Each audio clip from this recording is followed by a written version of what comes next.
রাজধানীর কাকরাইলে আবারও জাতীয় পার্টির কেন্দ্রীয় কার্যালয়ে অগ্নিসংযোগ, হামলা ও ভাঙচুরের ঘটনা ঘটেছে। এই ঘটনায় গণ অধিকার পরিষদকে দায়ী করেছেন জাতীয় পার্টির মহাসচিব শামীম হায়দার পাটোয়ারি।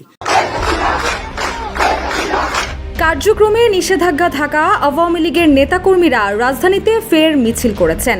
জাতীয় পার্টি ছাড়া অন্য যেই দলগুলো আছে, ফর এক্সাম্পল জামাত বা এনসিপি, তাদের হাঁকডাক আছে, কিন্তু মাঠে ভোটের কি অবস্থা এটা তারা খুব ভালো করেই জানে।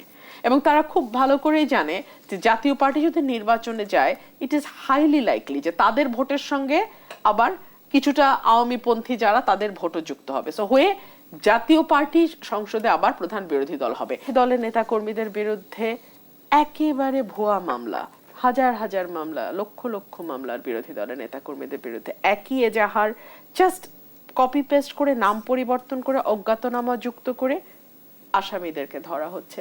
দিনের পর দিন বিএনপির নেতাকর্মী সহ অন্যান্য বিরোধী দলের নেতাকর্মীদেরকে সকাল থেকে বিকাল পর্যন্ত আদালতের বারান্দায় হাঁটতে হচ্ছে। সময় পরিবর্তন হলো। আমরা আশা করেছিলাম যে জুডিশিয়ারিতে একটা বিরাট রকম পরিবর্তন দেখব। আমরা দেখলাম সেই একই ধারা।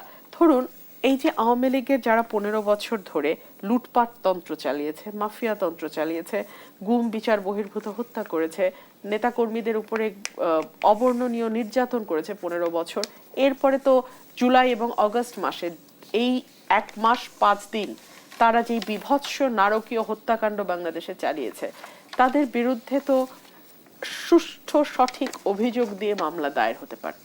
কিন্তু আমরা যখন দেখি সালমান এফ রহমান, যার বিরুদ্ধে ব্যাংক কেলেঙ্কারির জন্য মামলা হওয়া উচিত, তার বিরুদ্ধে হত্যা মামলা হয়, কিংবা সাবেক প্রধান বিচারপতি ABM খায়রুল হকের বিরুদ্ধে যেখানে জুডিশিয়ারিকে পলিটিক্যালি ইউজ করবার কারণে মামলা হওয়া উচিত, তার পদের তার শপথ ভঙ্গের জন্য তার মামলা হওয়া উচিত, তার বিরুদ্ধে আপনি খুনের মামলা দিচ্ছেন। এখন এই মামলাগুলো তো আপনি আসলে দিন শেষে প্রমাণ করতে পারবেন না, এবং এই মানুষগুলো সারা জীবন বলতে পারবে যে আমি পলিটিক্যালি ভিকটিম হয়েছি, রাজনৈতিক পট পরিবর্তনের কারণে আমাকে ভিকটিম করা হয়েছে।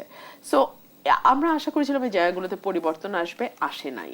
উল্টো আমরা দেখেছি যে জুডিশিয়ারিতে এমন অনেক নতুন নতুন ঘটনা ঘটেছে যার প্রেক্ষিতে সিনিয়র অ্যাডভোকেট সারা হোসেন পর্যন্ত বলতে বাধ্য হয়েছে যে কোর্টগুলো এখন রায় দেবে কি, কোর্টগুলো তো আদেশ দিতেই ভয় পাচ্ছে।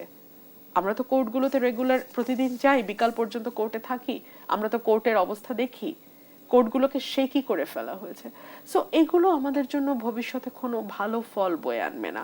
5ই আগস্টের পরে আমি অন্তত স্বপ্ন দেখেছিলাম যে একটা ঐক্যবদ্ধ বাংলাদেশ, একটা আইনের শাসনের বাংলাদেশ, চেরি পিকিং এর মতো পিক অ্যান্ড চুজ করে আইন কারোর উপরে প্রয়োগ হবে, কারোর উপরে হবে না, কারোর জন্য বিশেষ আইন হবে, কারোর জন্য হবে না, এই জায়গা থেকে বাংলাদেশকে মুক্ত করে আনতে। বাট আনফরচুনেটলি সেটা হয় নাই। অন্তত জাতীয় পার্টি নিষিদ্ধের যে আলোচনা চলছে বা যে দাবি দেওয়া উঠেছে, এর পেছনে আসলে সমীকরণটা কি? সমীকরণ খুব সিম্পল। জাতীয় পার্টি ছাড়া অন্য যেই দলগুলো আছে, ফর এক্সাম্পল জামাত বা এনসিপি, তাদের হাঁকডাক আছে, কিন্তু মাঠে ভোটের কি অবস্থা এটা তারা খুব ভালো করেই জানে। এবং তারা খুব ভালো করেই জানে যে জাতীয় পার্টি যদি নির্বাচনে যায়, ইট ইজ হাইলি লাইকলি যে তাদের ভোটের সঙ্গে আবার কিছুটা আওয়ামীপন্থী যারা তাদের ভোটও যুক্ত হবে। সো হয়ে জাতীয় পার্টি সংসদে আবার প্রধান বিরোধী দল হবে। আমি কিন্তু এটা অস্বীকার করছি না বা জাতীয় পার্টিকে এই ডিফেন্ড করছি না যে 15 বছর জাতীয় পার্টি ক্রমাগত আওয়ামী লীগকে বৈধতা দিয়ে গেছে। আমি সংসদে জাতীয় পার্টির সঙ্গে, তাহলে সেই জাতীয় পার্টির প্রতি জনগণ আস্থা রাখবে কি? এক্স্যাক্টলি, এটা আপনি জনগণের হাতে ছেড়ে দেন। আমার কথা শুধু ওইটুকুই, জনগণ আস্থা রাখবে কি রাখবে না। 15 বছর জাতীয় পার্টি কি করেছে এই তথ্য আপনার কাছে আমার কাছে যেমন আছে, যে মানুষটি ভোট দেবে তার কাছেও আছে। সো আপনারা মানুষকে তো অবিশ্বাস কেন করেন? মানুষকে মানুষের হাতে ছেড়ে দেন, দেখেন মানুষ জাতীয় পার্টিকে ভোট দেয় কিনা। আইন কানুন করে আজ পর্যন্ত কোনো পার্টিকে নিষিদ্ধ, রাজনৈতিক দলকে নিষিদ্ধ করা যায় নাই। ধরুন জামাতকে নিষিদ্ধ করেছিল আওয়ামী লীগ, ফল হয় নাই। কিন্তু অন দি আদার সাইড আমি যদি মুসলিম লীগের কথা বলি, তারা কিন্তু তাদের কার্যকলাপ দিয়ে অলমোস্ট ভ্যানিশ হয়ে গেছে। আমরা কিন্তু আর কেউ জানি না মুসলিম লীগের কার্যকলাপ কি। একই ঘটনা ঘটবে, একই ঘটনা। আমি আপনাকে বলছি একই ঘটনা, এটা আমি ডে 1 থেকে বলে আসতেছি। আওয়ামী লীগকে আপনি এই যে কাগজে কলমে কাটাছেঁড়া করে নিষিদ্ধ করছেন না, এটা আওয়ামী লীগকেই আরো বেশি শক্তিশালী করতে আপনি সাহায্য